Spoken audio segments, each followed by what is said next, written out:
Hello and welcome to the Indie Media Show. I'm Robin Seidel. Hello, my name is Candace Kong, live from Zuni Pueblo, and we're more than happy to host this show. Today we'll be talking about the New Mexico Environment Department's upcoming hearings on the DOE's request to dig a new shaft as part of an expansion of the Waste Isolation Pilot Plant, WIPP. To talk about what this means for the health and safety and economy of New Mexico, we have two very special guests. Leona Morgan is a Diné activist and founder of the Nuclear Issues Study Group. Thank you for joining us, Leona. Hi, thank you for inviting me. And we also have Don Hancock, Director of the Nuclear Waste Program at Southwest Research and Information Center. Don, thanks for coming out today. Thanks for having me. It's great to have you here. Don, let's start with you.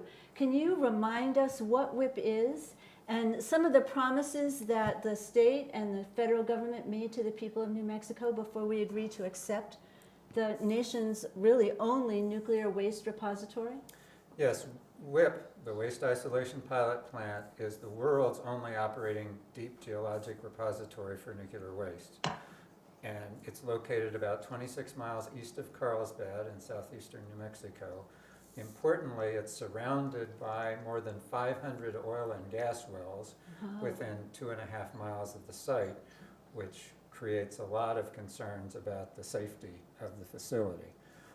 It was first cited in the early 1970s, and there was various proposals that the federal government made in the 1970s and 80s about what WIPP would be. As a result of that and public concern, the mission of WIPP was limited in several ways. In 1981, the state and the Department of Energy entered into a consultation and cooperation agreement, it was called, to provide some limits so that to try to make sure this was the first, but not the only, repository. And so limits were put on the types of waste, just transuranic waste, plutonium contaminated waste for making nuclear weapons. It was prohibited to have commercial waste or commercial spent fuel or high-level waste. And limits in the amount, 6.2 million cubic feet of waste, which is much less than the amount of that waste that actually exists. And later on then, in 1992, the Congress passed a law, the WIPP Land Withdrawal Act, that also incorporated those limits and the consultation and cooperation agreement, and also provided for some federal and some state regulation of the facility. So all of these promises and laws were then incorporated into the WIPP permit under the Hazardous Waste Act. And the reason it's hazardous waste is WIPP is not just radioactive, but it has toxic chemical waste as well. So that permit was first issued in 1999. It was renewed in 2010. We're pending yet another renewal for it. But importantly, WIPP was supposed to operate for 25 years. So 2024, under the permit, is when the facility is supposed to be closing. So we're coming to that closing date very shortly, but I remember that there was an accident in 2014, or a couple of accidents. Yeah. Serious accidents. Yes, actually in February of 2014 there were two accidents. One, a fire in the underground. One of the poorly maintained trucks caught on fire and caused evacuation of the facility. 9 days later, there was a radiation release from the underground that contaminated more than 8,000 feet of the underground tunnels, 2,150 feet up to the surface. The exhaust shaft contaminated 22 workers on the surface. Wow. And contaminated the environment. So as a result of that, waste operations were suspended for 3 years. Since 2017, it's continued to operate, but at a much slower rate. In fact, the workers in the underground handling waste look like your hospital workers treating COVID patients. Wow. They're in full protective gear because of the contamination. So given that the WIPP is going to close in 2024, it seems really odd to me that they're suddenly going to dig this new shaft. Well, that's right, and it doesn't make any sense. The facility was designed to handle the waste that we talked about in underground rooms. This new shaft is part of what the Department of Energy's been doing as kind of a piecemeal expansion. They don't want to say the overall plan is to keep WIPP open forever, to put a lot more waste in it, to break the promises, to break the agreements, to want to change the permit to allow this. They want to do one small change, they say, at a time. So the current small change is just this new shaft, which they say would help the airflow in the underground, but that's not really what it's for. Right. The GAO, if I recall correctly, says it's a utility shaft, and it seems like it's going to be big enough to implant more waste and do all the kinds of things that a utility shaft would do. Well, it was originally going to replace the existing contaminated exhaust shaft, but now, because they want to expand the facility, they've located this new shaft, proposed new shaft, 1,200 feet west of any of the existing shafts or the underground disposal rooms, so that it's conveniently located to the west, where, guess what? In the future, they want to build more rooms and to more than double the size of the amount of waste that they can handle. So that's the kind of thing that people are concerned about. As a result of that, hundreds of people have objected to this new shaft and said no to it. Right. And I also remember hearing that there's a brand new filter building. So the filter... to take care of the ventilation issue that you raised. So the filter building is needed because of the contamination. Because the facility is contaminated in the underground, the air coming out is contaminated and it needs to be filtered to filter out the radioactivity. So that's already under construction. That's already been permitted. That's supposed to provide enough ventilation. So again, the new shaft is not for that. People have objected to that and have said, that's not okay. We need to talk about the entire plan that you have, what would be entailed in breaking the promises, changing the agreements, and in fact, people don't agree to that. So that's the reason that people are concerned, and the Stop Forever WIPP coalition got started to say people all over the state were concerned about the expansion, and so it's a way that people can work together. And there's a website, the Stop Forever WIPP Coalition, that has a lot of information about what's going on and how people can be more involved. Right, and that Stop Forever WIPP Coalition website is www.stopforeverwip.org, and we are so lucky to have Candace with us because she is the social media coordinator or director of the Stop Forever WIPP Coalition. Candace. Yes. Yeah. Thank you, Robin, for bringing that up. From what you said, Don, New Mexico is being targeted as a sacrifice area for nuclear waste, once again, by the nuclear industry.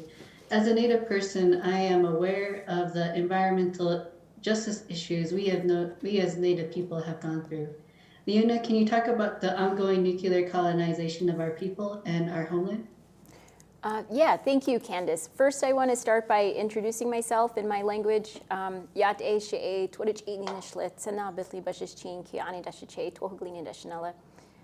Well, we really can't start talking about WIPP and all of these expansions in relation to nuclear colonialism without first looking at the cumulative impacts of the whole nuclear fuel chain.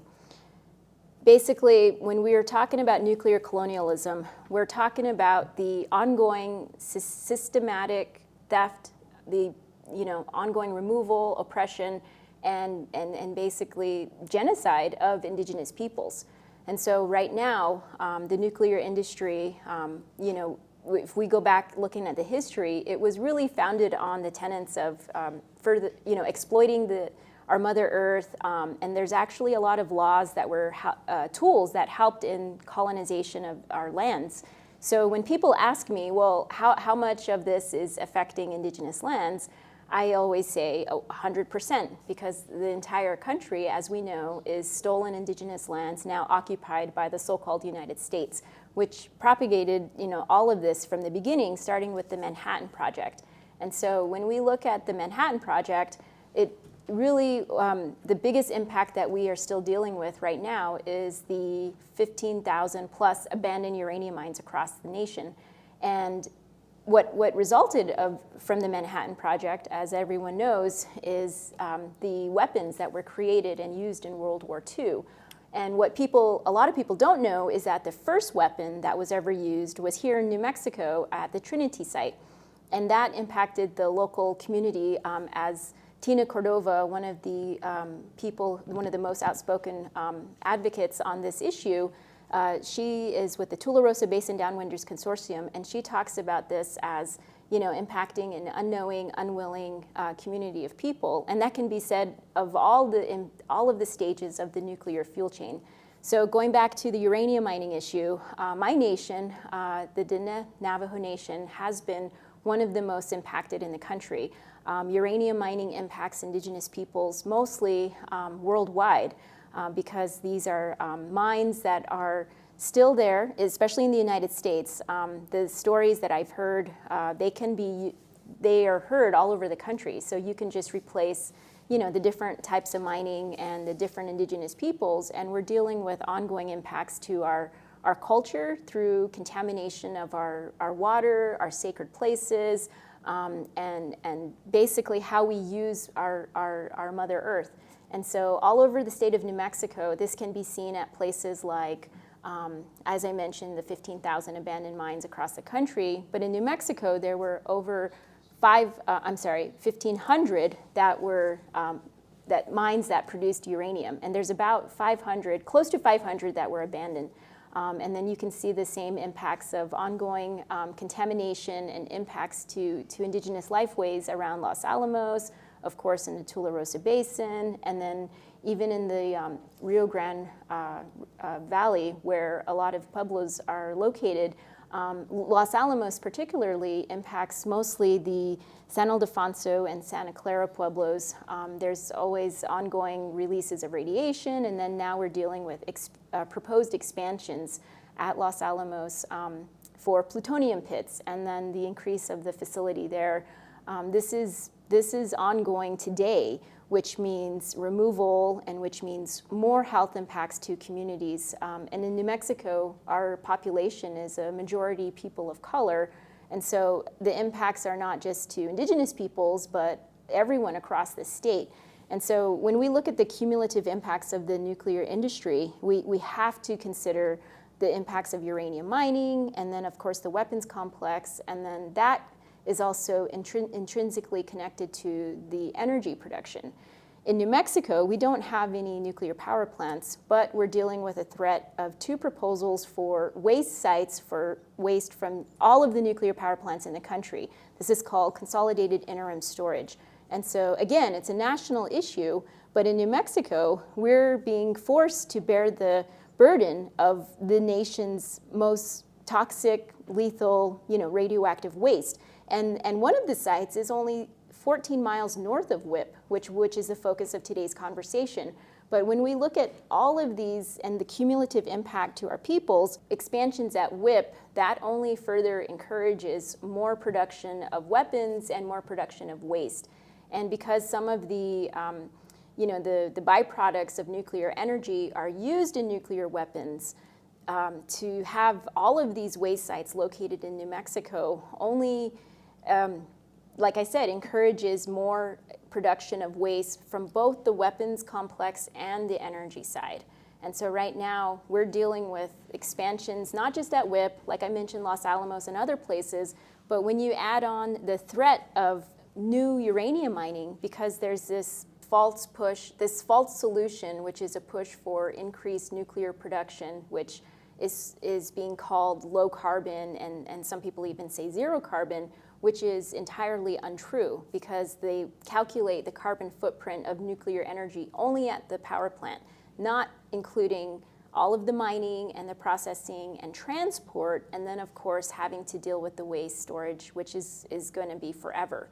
And so what I like to say is they just, how do you calculate the carbon footprint of forever? You really can't, so they just conveniently leave it out. But there's a lot of stuff happening today, especially dealing with uranium cleanup. That's really good information, Leona. I have a question. Zuni Pueblo is just downstream from Church Rock. Would you like to talk about what's happening there currently? Yes, thanks, Candace. Yeah, I went to high school in Gallup, New Mexico, and a lot of people that live in Gallup and the surrounding communities have no idea that the world's largest uranium spill took place just about 15 miles northwest of Gallup in a small community called Redwater Pond Road, which is actually about 12 miles north of Church Rock proper. And so in Church Rock, this is one of the most contaminated areas from uranium mining. The Diné community, Redwater Pond Road, they live within the area of 3 abandoned uranium mines and a uranium mill. And so this is the site where the 1979 Church Rock spill occurred, when the company United Nuclear Corporation knew that they were using a compromised waste cell. And so in the early morning of July 16th, 1979, the wall that was containing the liquid radioactive waste broke, and over 90 million gallons of radioactive waste flowed into a ditch that connected to the Puerco River, and then all of that made its way westward into Arizona. Well, they calculate, about 90 million gallons, but there was also 1,100 tons of solid radioactive waste. And so right now, there is a proposal for cleanup of this site, which is currently owned by General Electric. And so the proposal is to clean up, the proposal is to clean up the mine, which is the Northeast Church Rock mine. And so what they're saying is to move 1 million cubic yards of mine waste basically across the street on top of the existing mill waste, and then to leave it there forever. So on Navajo Nation, this is one of the places that's getting attention for some of the 15,000 abandoned uranium mines.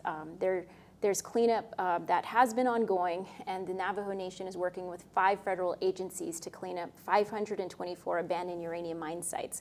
But this is not really cleanup. When we say cleanup, the communities think they're going to move the waste out and move it away from the community. But what's happening is just the creation of 524 permanent radioactive waste sites. And so this situation in Church Rock is going through a public comment right now. And the deadline is May 27th. For more information, you can go to our website. I'm also an organizer with Hall No, so the website is hallno.com. There's some information about the cleanup and then how to comment on the website. We'll be updating it next week with talking points. But this is just one way that the federal government is creating a huge nuclear waste site, in addition to the threat of WIPP expansions and then the 2 CIS sites I mentioned.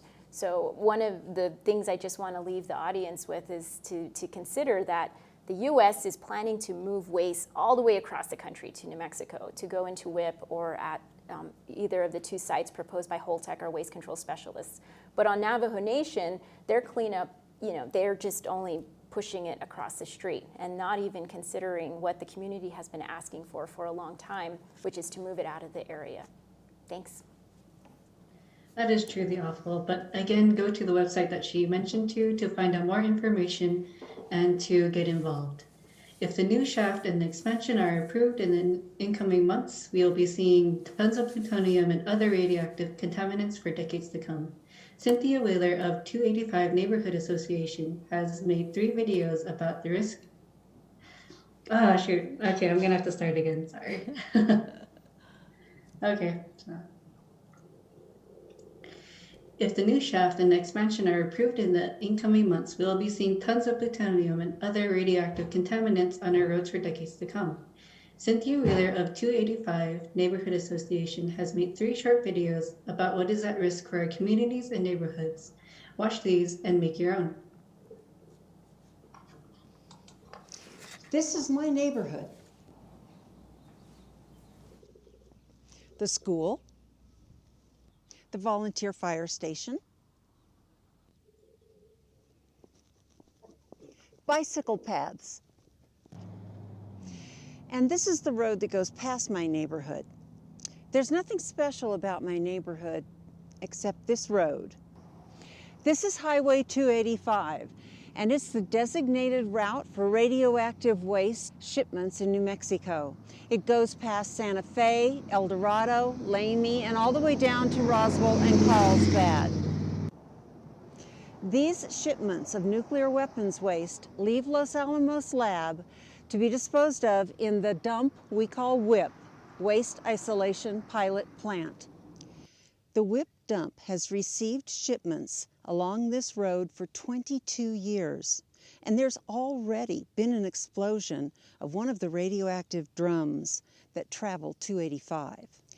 The federal government promised the dump would stop taking more waste in 2024, 3 years from now. We hoped we just might get through this bad plan without any more accidents. But now the feds are planning to break their promises to New Mexicans and ship nuclear waste from weapons across the nation to the WIPP dump and keep shipping it past our neighborhoods for decades, to 2080 and beyond.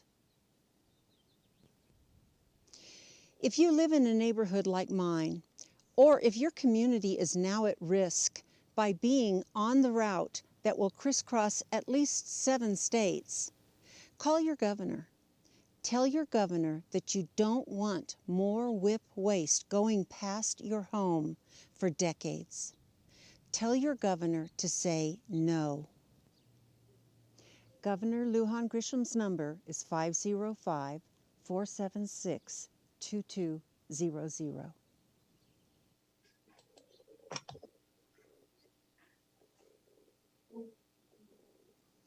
It's not just my neighborhood that's at risk from these radioactive waste shipments to the WIPP dump, the Waste Isolation Pilot Plant. It's our neighborhoods, and most of us don't even know it. Note to the DOE, if you're going to put people at risk, at least make sure they know about it. It's not even just my state.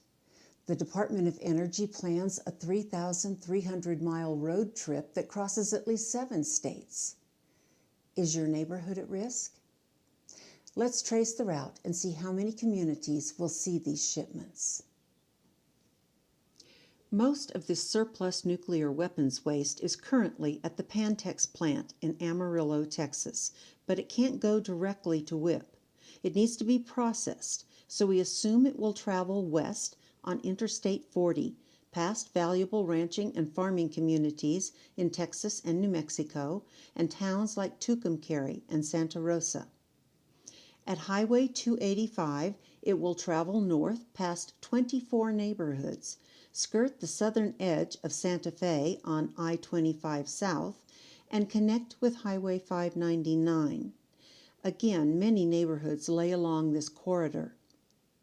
At Highway 502, shipments pass 4 pueblos before arriving at Los Alamos National Labs for processing. The waste then retraces the route it just traveled, the same plutonium in a different form, past the same neighborhoods. We assume it will travel all the way down Highway 285, past Roswell and Artesia, into Texas to connect with Interstate 20, the most direct route to South Carolina, where the waste is processed again. Finally, it once again retraces the same I-20 path back to disposal in WIPP. It passes all these communities, all these neighborhoods. Is one of them yours? If your neighborhood is on this route, did you know? My neighbors don't. Being at risk means at least knowing about it and having a voice. Our homes and livelihoods are being put at risk by a federal government that hopes we're looking the other way. Don't look away.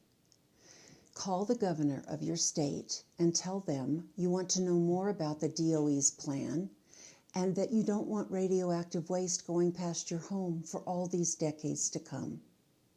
In New Mexico, Governor Lujan Grisham's number is 505-476-2200. I think a lot of people watch these videos and wonder why I'm so worried about nuclear waste traveling past our neighborhoods. I mean, after all, most of us have lived with the existence of nuclear waste all our lives. But in reality, it's only existed on this planet for about 70 years.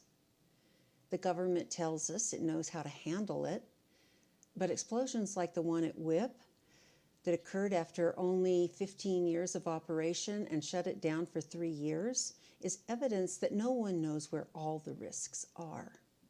An accident with nuclear waste is not like other accidents. It's long-lived and catastrophic, and that's what I want to talk about right now. So if WIPP's expanded, the new waste will be different from the waste it's taken in until now. It will be concentrated plutonium, the triggers from decommissioned nuclear bombs. It's very radioactive and so long-lived that it remains radioactive for almost 500,000 years. During transport, it will be in various states, starting with these solid triggers, and then a powdered oxide, and finally a mixture. Moving it when it's a solid and a powder, which is more than half the transport, it's very vulnerable to terrorists who could use it to create bombs. Plutonium in the powdered form is the most concerning state from an accident point of view. Plutonium released in this state is easily carried by breezes and wind. It's invisible, odorless, and tasteless, and it would be inhaled by people without their awareness, even before emergency crews would have time to arrive. So imagine who we're talking about inhaling a sudden release. Children outside at school, bicyclists and walkers, people in houses with their windows open. Just by breathing, all these people could bring these tiny particles into their lungs, where they lodge in lung tissue and provide a continuous and ongoing source of radiation. This is how plutonium causes lung, liver, and bone cancers. A few millionths of a gram of inhaled plutonium causes cancer, with children the most at risk because they have the longest amount of time for a cancer to develop.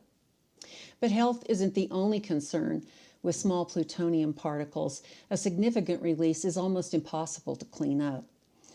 Sandia National Labs predicts that a 2 square kilometer area of contamination would need to be evacuated, the soil scraped and bagged, structures like houses would have to be torn down, and possessions might need to be left behind. So back to the risk of accidents. I believe most officials when they say they take transportation safety seriously. We're told accidents are extremely unlikely, and probably if the plan to transport these materials were over a shorter distance and time frame, we might just make it to the finish line without an accident. But LANL and WIPP have poor safety records with packaging and labeling waste specifically. I think common sense tells us that transporting this material over hundreds of thousands of miles for almost a century, an accident is probably almost inevitable. And these are the risks that the DOE is assuming we're willing to take, unless we tell them we're not. We can do something to help the governor say no to the WIPP expansion. You can protect your neighborhoods, and we'll talk more about that on the last video. Remember, Governor Lujan Grisham's number is 505-476-2200.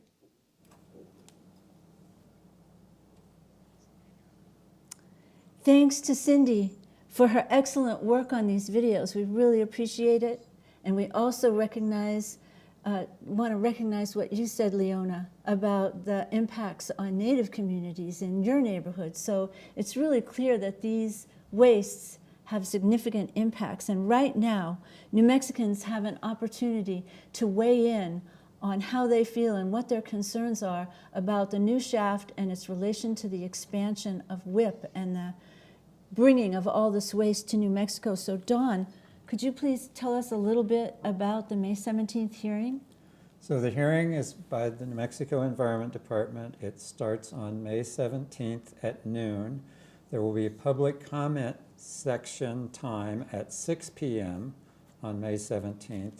And then the hearing will proceed May 18th, 19th, and maybe beyond that. So on May 18th at noon and at 6 p.m., and May 19th at noon and 6 p.m., there will be opportunities for people to make comments at this hearing, which is done on Zoom. So anybody with access to a phone or the internet will be able to sign in and participate, and we encourage people to do that.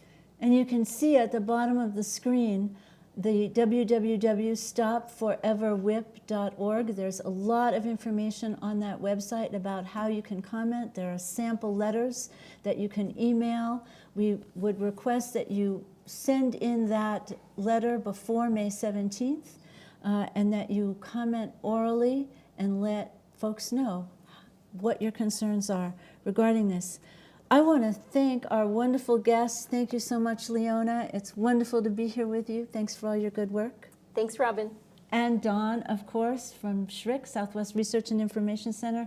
You have really been a leader in helping New Mexicans understand this issue, so thank you to you very much. Thank you very much for the opportunity. And to my wonderful co-host, Candace, out there at Zuni. Hi, A pleasure. Candace. So watch for more indie media shows from Available Media on issues that are important to the people of New Mexico. And we are your co-hosts. I'm Robin. And I'm Candace. And we invite you to stay aware and stay active. Thanks. Bye.